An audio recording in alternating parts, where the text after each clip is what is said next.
A day in my life as a mayaman ngayong araw na to. Oh, nagulat ka no? Nag-sponsor kasi sa akin, gwapa. At first time na nga lang namin tong na-experience, kaya nag-experiment na lang kami dito.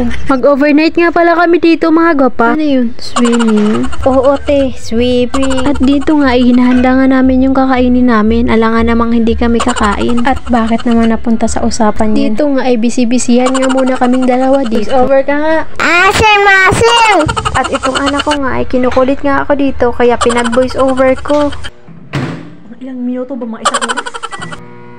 At dito nga mga gopa ay nakain na nga kami dito. At tingnan nyo naman yung kaldero mga gopa, kakaiba diba? Ganyan yung mga mayayaman. Mayayaman lang ang nakaka-relate yan. May butas yung kanilang kaldero dito mga gopa. Kung mayaman ka, alam mo yan.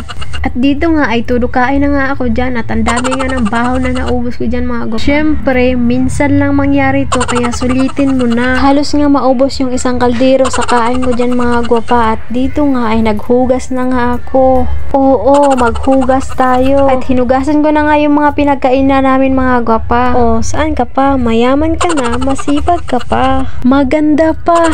Char. At dito nga ay naguhugas pa rin ako. Oo, tama. Nagsasabon pa ako dyan, te. At dito ay malapit na akong matapos sa paghuhugas. Oo, tama. May ikay na siya ba?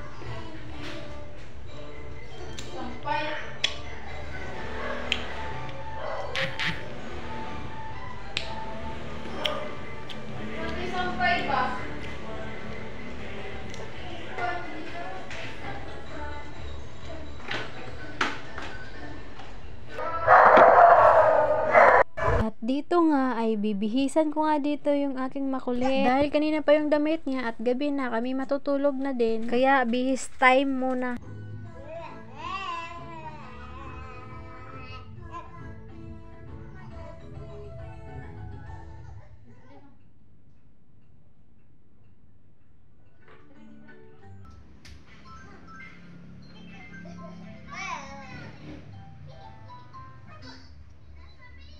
At mga gopa, maraming salamat po pala sa inyong suporta. At yun lamang po, maraming salamat sa panonood.